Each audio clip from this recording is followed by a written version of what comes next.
Please, another round of applause for Brianna Mims.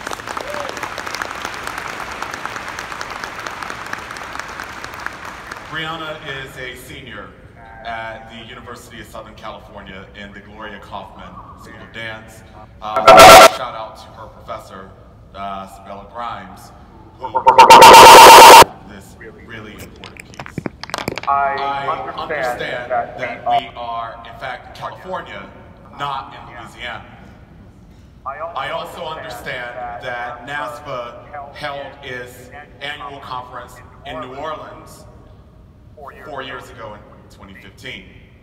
But I decided to open with this piece of heartbreaking images from Hurricane Katrina, frankly because I think often about Katrina as a heartbreaking but useful metaphor and example of extraordinary human suffering and the carelessness for people who are devastated by human suffering across our nation and on our campuses. You might recall that during Hurricane Katrina, in a live televised interview during a relief event, Kanye West, man, I missed it, oh Kanye.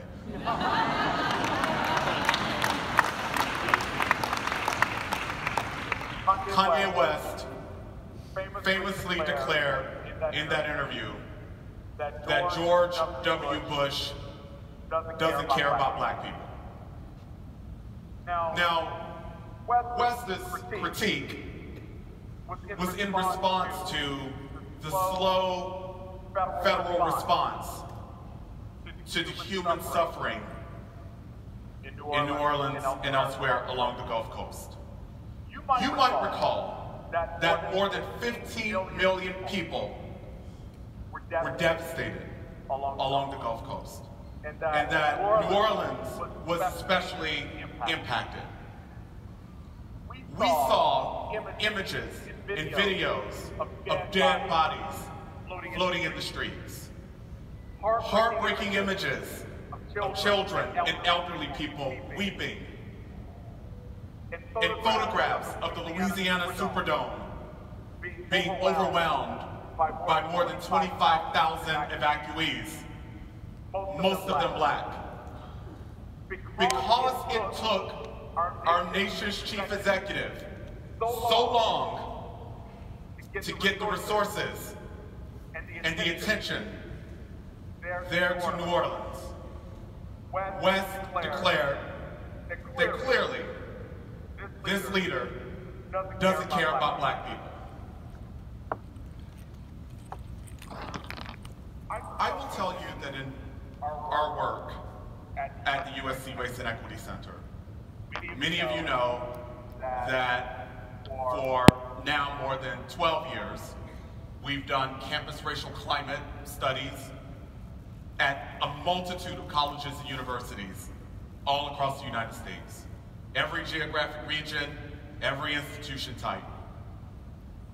Whether those climate studies are focused on the ways that students experience our campuses, or if they're focused on the campus climate for employees, faculty and staff members, including student affairs professionals. We hear one thing consistently from people of color in general, and black people most especially on every campus at which we've done a climate study. The thing we hear is the thing that Kanye West said in 2005. This institution doesn't care about black people. Now, I know that some of you may think that perhaps this is not an appropriate metaphor, because Katrina was seriously devastating. People literally lost their lives in this storm. Some of you may say that sure, there's suffering, perhaps, on our campuses, but nothing of the magnitude of Hurricane Katrina. One thing that I attempt to make clear in my work is that it isn't just one-time catastrophic events that engender suffering for people of color. It is the everydayness of racism, the everydayness of sexism, homophobia, xenophobia, Islamophobia, anti-Semitism on campuses that engender devastation and suffering for people of color. Students tell us in their interviews with us for our climate studies, and now in their responses to our National Assessment of Collegiate Campus Climates, the Center's new quantitative survey, they tell us through their protest and their activism that the water is rising. One of the most gripping images from Hurricane Katrina is this one of people stranded on the rooftop of a home, surrounded by filthy floodwaters. These people spray painted on the roof, "Help! The water is rising." Students of color, through their survey responses and through their activism, are telling us the water is rising. White supremacy is rising. The continued assault against women and some men on our campuses is rising. They're telling us that the threat of deportation is rising. They're saying, "Help, college leaders, help, student affairs administrators, help, college presidents, help, faculty members, help us succeed, help us resist, help us persist." They're calling for our help.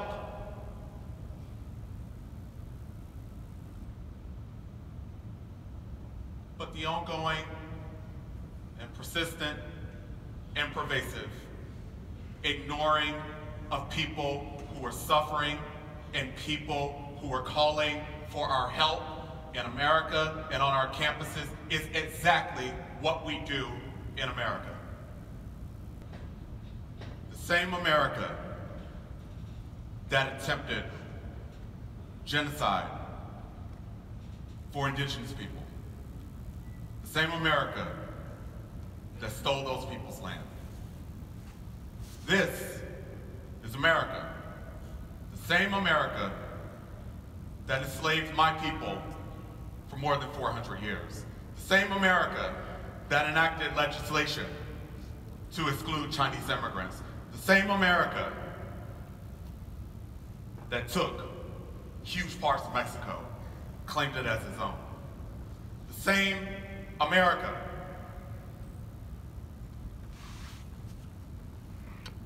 that for way too long, and for no good reason, denied women the opportunity to vote.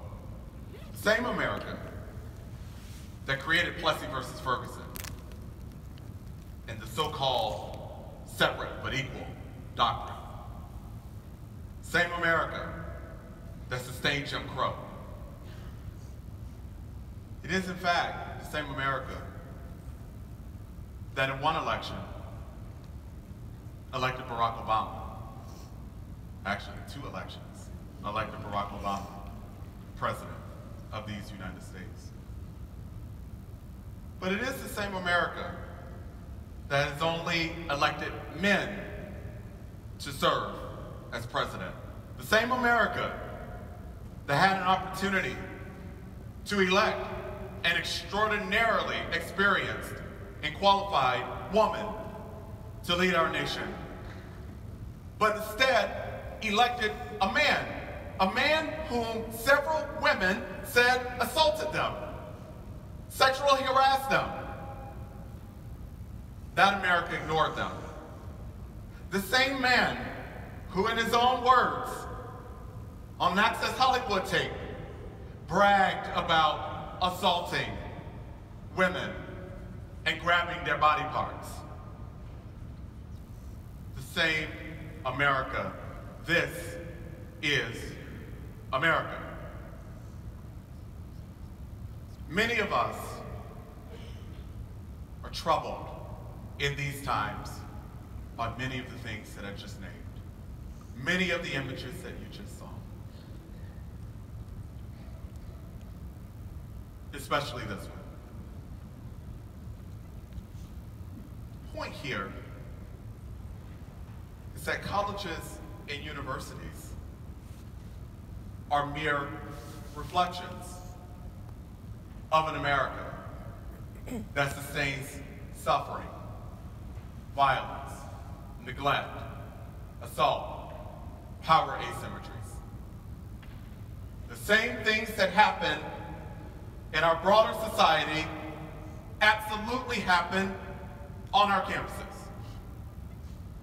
This is, in fact, the America that created colleges and universities, the so-called colonial colleges, that didn't afford access to indigenous peoples. Took their land, the least you could have done was offer them access to the colleges that you built on it. The same America that was only willing to offer access to indigenous peoples with the project of attempting to Christianize them. The same America that built colleges and universities that profited from the enslavement of African peoples and the American slave trade, as Craig Stephen Wilder so masterfully documents in his book, Ebony and Ivy. The same America that, in fact, used enslaved African peoples to lay the bricks and build the buildings that still exist on college and university campuses. The same America that, in fact, denied women access, denied women the opportunity to participate meaningfully as students, far longer than we've afforded them access to enroll. The same America that created public, historically black colleges and universities just so black people would be at the same public colleges and universities as white people.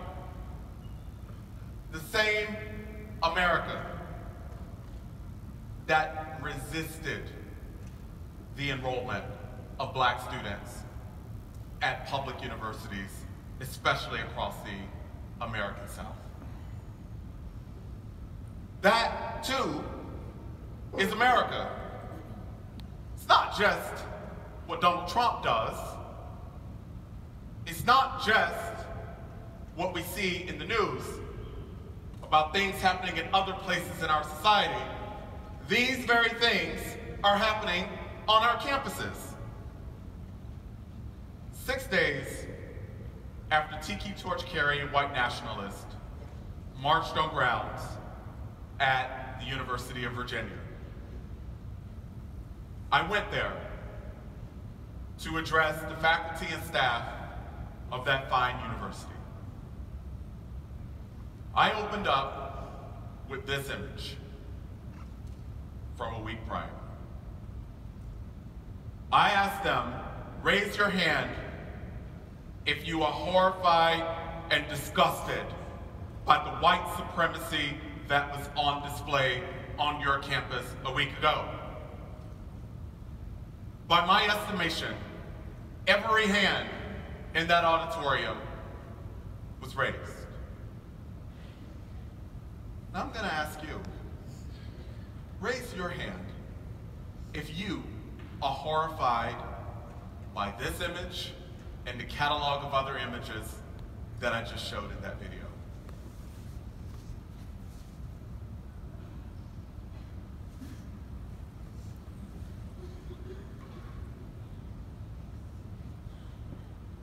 By my estimation, that was almost all of you. I'm going to tell you, like I told the faculty and staff at UVA in August 2017. You cannot be selectively horrified and disgusted by particular manifestations of white supremacy. You have to be horrified, disgusted, and outraged by all of it.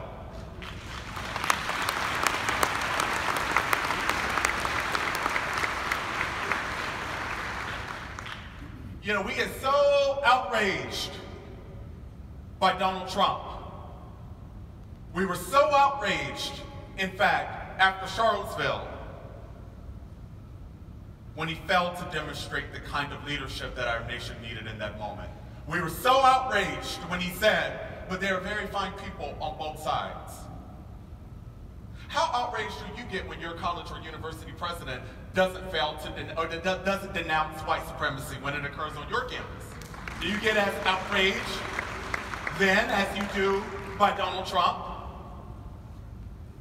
We get so outraged by Donald Trump,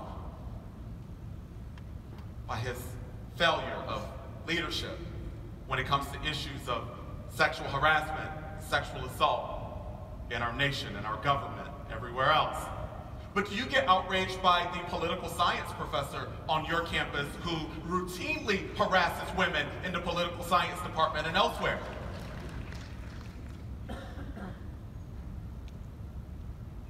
Do you get outraged by the threat of ICE terrorizing your students? Do you get outraged by the everyday manifestations of violence, gender violence, violence against trans students and trans employees on your campus? Do you get outraged by the ways in which employees of color get pushed out of your student affairs division?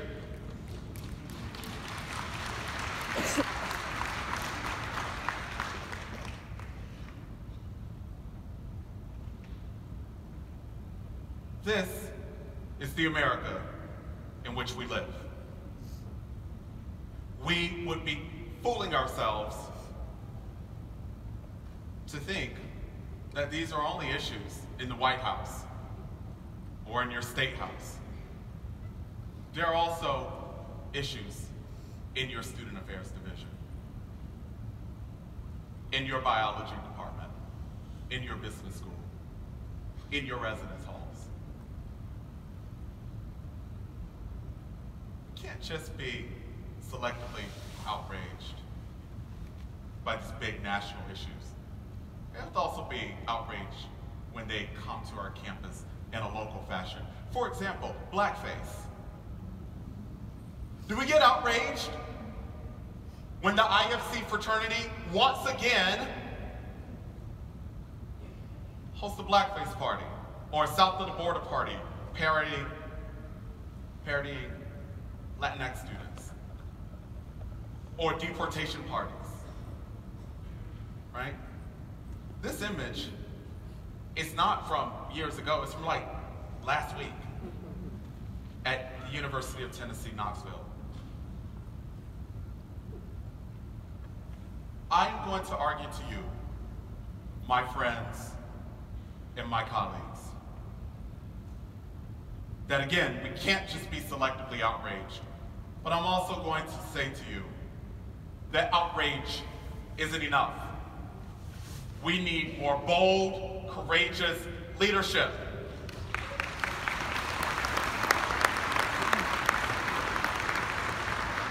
We need more vice presidents and vice chancellors for student affairs to use the power and the platform that they have to stare white supremacy down in the face and say you are not welcome here. We need senior leaders to stand up and say enough with gun violence on our campus. Enough with sexual harassment and sexual assault on our campuses.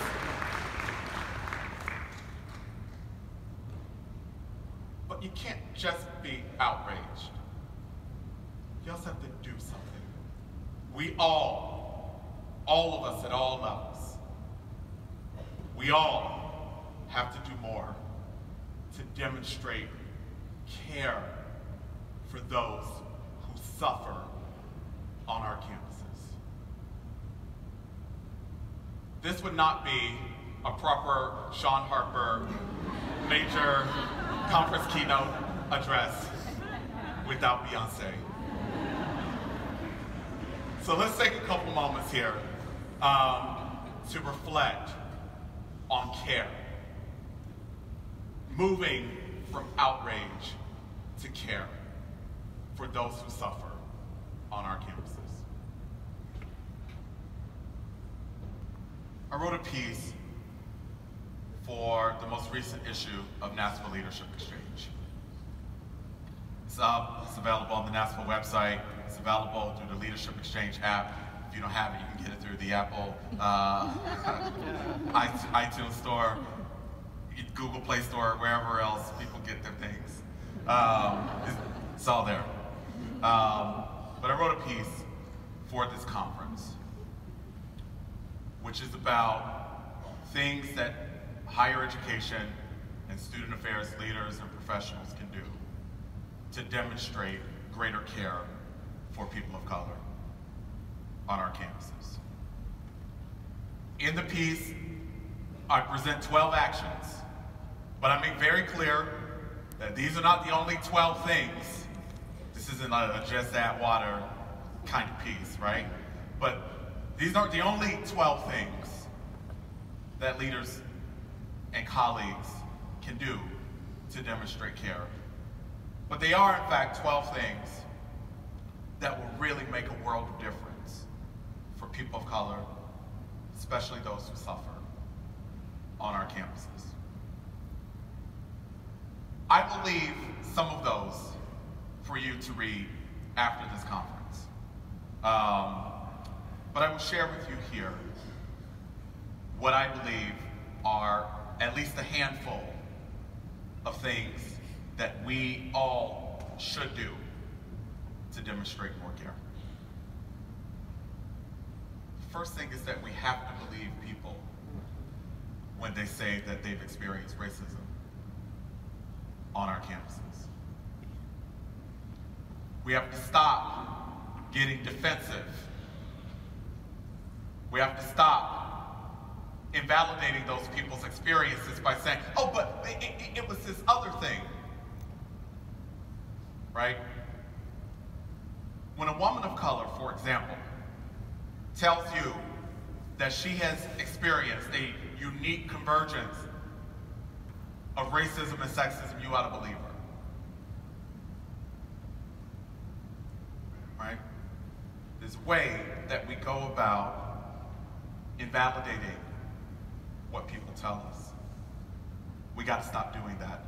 Instead, we have to listen actively and with empathy to what they're telling us. We have to take it as feedback. We have to get as outraged by it as we are by the things that Donald Trump does. We have to call for an investigation into the experience. We have to call for more communication and conversation about how such an experience, in fact, can happen on our campus and how this one is not likely an isolated or one-time incident that only one person has experienced. We have to use it as an opportunity to make our communities better, as opposed to attempting to discredit her or attempting to pacify her or have her immediately move on from her trauma. It's one thing we can do. Another thing we can do is routinely and systematically assess our campus racial climates for our students and for our employees. As you know, it's the thing that we do most at the USC Race and Equity Center through our National Assessment of Collegiate Campus Climates. There's a thing that happens every year in Inside Higher Ed. They do an annual survey of college and university presidents. They ask them a pair of questions about race relations on campuses. more than 80% of college presidents, it's usually closer to 90% as a matter of fact, in that survey report that they believe that race relations are either good or excellent on their campuses. Those same survey respondents, college presidents, also report, though, 80% of them, that race relations are bad or terrible on other people's campuses. They're delusional. Could to your dean of students be delusional? Or your vice president, or assistant and associate vice president, or your trustees, or the chair of your faculty senate? Could they too be delusional about the realities and complexities of race on your campuses? Care for people of color means that you actually take the time to learn the truth about how we experience campuses. That you don't make assumptions, you don't make presumptions, but you actually assess it rigorously, systematically. But assessing it on its own is not enough. You might recall that I lost my temper a bit in 2015 when phones were ringing off the hook at the then Penn Race and Equity Center. This was at the height of the student protest at Yale, Mizzou, Claremont McKenna, and everywhere else across the country. Very distressed college presidents and provosts were calling, asking, how fast can you get here to do a campus climate assessment? We're afraid that our students are being inspired by the protests that they're seeing everywhere else. How fast can you get here? In losing my temper, I wrote what I thought was a very eloquent essay in Inside Higher Ed, titled, Paying to Ignore Racism. The point here is that assessment on its own is useless. If you want to demonstrate care for people who suffer on your campus, you've got to do something with the feedback that they give you and the insights into their experiential realities. You've got to do something with the data. Those people have taken the time to unpack and at times relive their trauma to make our campuses better, to make our campuses more inclusive. The least we could do is honor that pain and that trauma and the generosity of their insights and perspectives and do something to actually fix the campus to make it more equitable and inclusive. I argue that in the leadership exchange piece. Let me give you maybe a couple more, and then I'm gonna leave some for you to read on your app or on the website.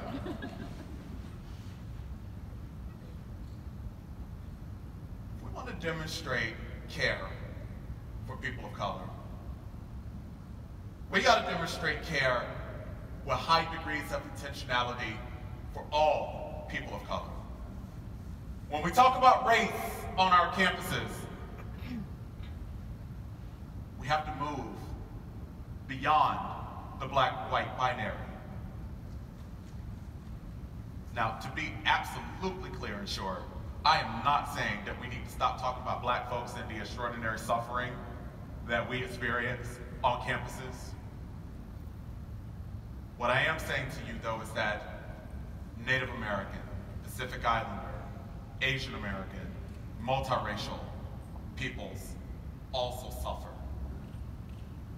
They also have experiences that are worthy of our institutional attention, that are worthy of our inquiries, that are worthy of interventions, that are worthy of policy corrections.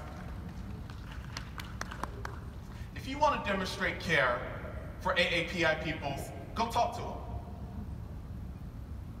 Ask them about the realities of the campus for them. Ask them what their unique needs and experiences and expectations of the institution are. then do something with what they tell you. That's how you demonstrate care for those and others who are often disregarded in our conversations about race. All right, let me give you maybe just two more.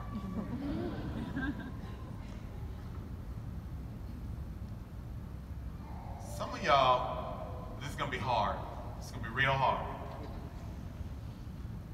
Some of y'all don't know how to demonstrate care because you were never taught.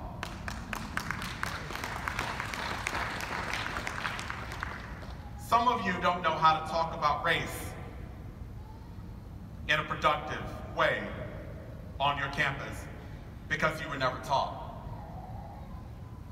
We argue at the USC Race and Equity Center that you cannot do racial equity if you can't even talk about race.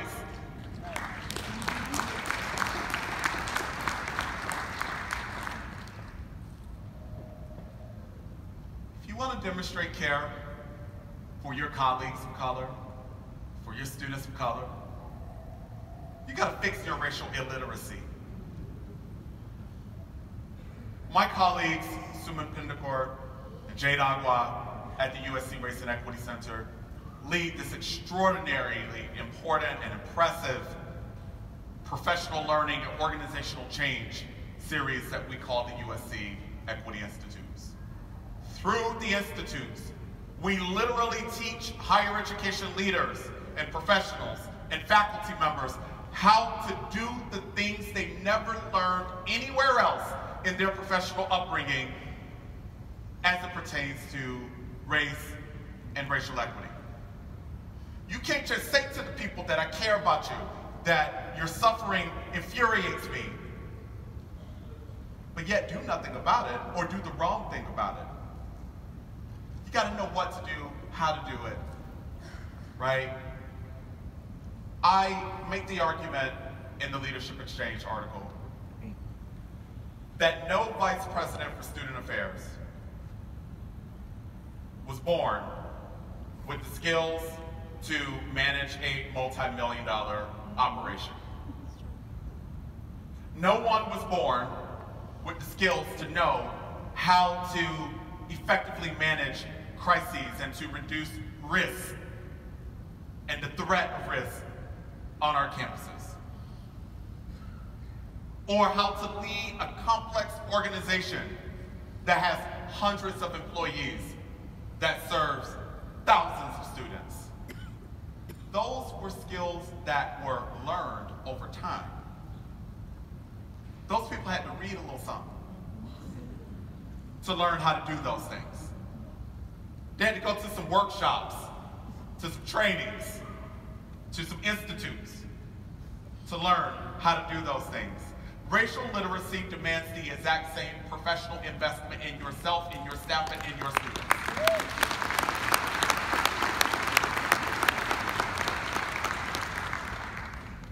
Okay, I promise, this is the last one. This is the last one I'm gonna give. It's the last one, I promise. You can read the rest in the article.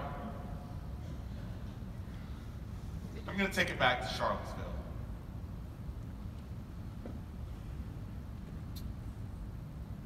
The morning after,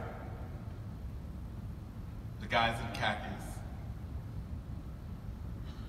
marched on the campus, on grounds there at UVA. The president of that institution released a statement. It was a 4-line statement, 4 sentences. You mean to tell me tiki torch carrying white nationalists were just on your campus the night before and you released a 4-sentence statement? My colleague, Dr. Charles Davis, at the USC Race and Equity Center, and I wrote a piece for the LA Times in which we critiqued the president's 4-sentence statement. Our problem wasn't that it was 4 sentences. Our problem was that it said absolutely nothing, literally no mention of racism or anti-Semitism. It was unclear why the white nationalists were even there. I understand as we grapple with the slippery slope that is free speech. I understand, trust me, I work with lots of higher education leaders on this topic. I've testified to Congress on this topic.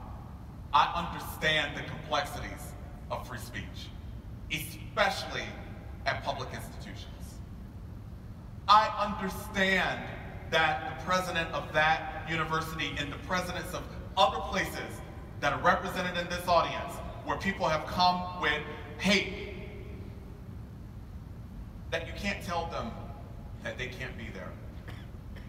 It's not my problem. That's not the problem that I have here.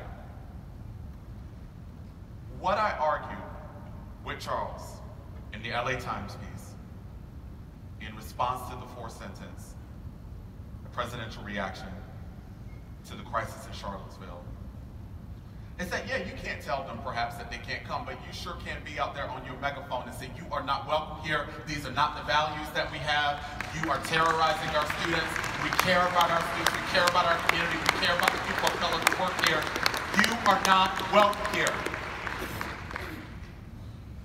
You know, we get so frustrated by politicians who won't stand up against gun violence because they don't want to piss off the NRA and they don't want to lose voters in their next election. We get so mad at those people because their political careers seem to matter more than the people who are murdered in mass, in movie theaters, in synagogues, in elementary schools and high schools.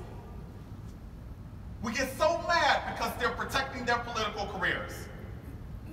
If you want to demonstrate care for people of color, you got to care more about them than you care about your own political career on your campus. You got to be as mad about white supremacy, about sexism, about xenophobia, about everything else, transphobia, that you're willing to put your political self on the line to demonstrate care.